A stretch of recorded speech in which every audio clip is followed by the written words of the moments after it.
Les pattes du transducteur.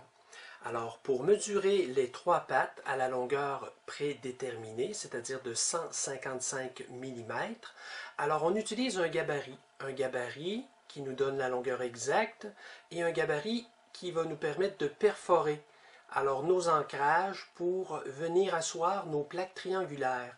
Alors, l'une au bas et celle du haut, ou plutôt l'inverse. Alors, celle du bas, alors avec un petit b, et celle du haut qui n'a pas d'identification. Alors, on entre le goujon à l'intérieur. Avec son doigt, on l'arrête à l'autre bout. À l'aide d'une petite scie à main, alors, on peut venir scier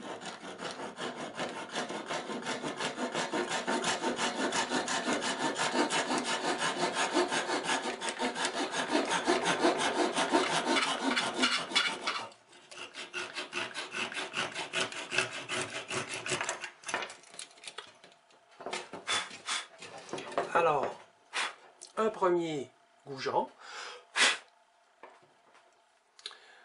Avant de faire le deuxième, bien important de venir avec une perceuse à main faire les trous. Alors le plus droit possible, sans incliner, jusqu'au fond. Le deuxième.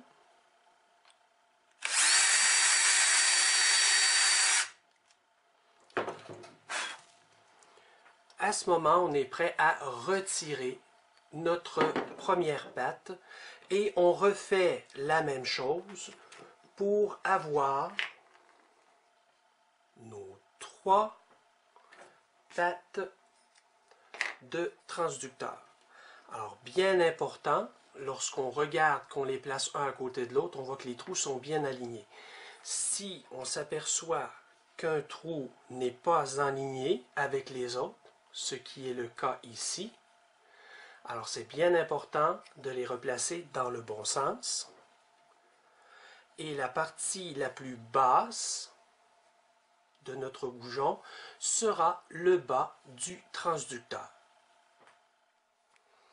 Alors, on est maintenant prêt à l'assemblage de nos pattes avec la plaque du dessous. Alors, celle avec un écrou. Alors, à cette étape, si ce n'est pas déjà fait, on peut enlever la membrane protectrice qu'on retrouvait sur le PETG. Voici. On se rappelle que nos goujons, la partie la plus basse avec le trou du bas, sera le bas de notre transducteur. Donc, je répète, alors la partie la plus basse, le trou avec la longueur la plus courte de notre goujon, va se retrouver au bas de cette plaque. Alors, on y va. On entre un premier. On peut tout de suite venir placer un ancrage de métal, c'est-à-dire une tête de clou. On la pousse. Un deuxième goujon. On l'entre. Même chose. Tige de métal. Et notre troisième goujon. Troisième patte. On l'entre.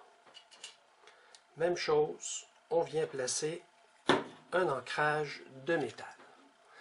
Alors, on peut asseoir notre plaque sur les ancrages de métal en redescendant notre plaque.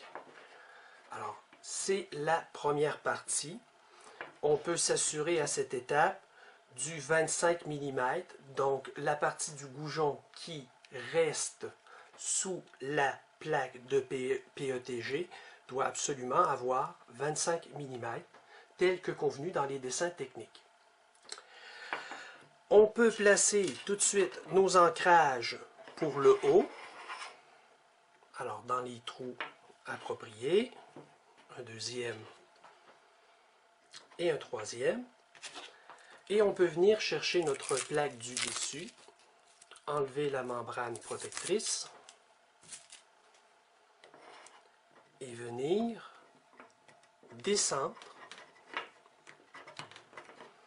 Alors, on la place vis-à-vis Et on peut, à l'aide de nos doigts, si c'est trop serré, il y aura toujours possibilité de ressabler les trous, mais en forçant, le PETG est une matière qui est très résistante. Donc, on descend, on descend. Alors, ici, et voilà. Alors, j'ai perdu un ancrage, je vais le remettre. Ici. Alors, on descend. On vient bien à côté. On s'assure qu'au bas, si on a bougé, on vient les replacer. Alors, bien placé au bas. On vérifie le haut. Alors, ils sont bien assis sur nos ancrages, nos plaques.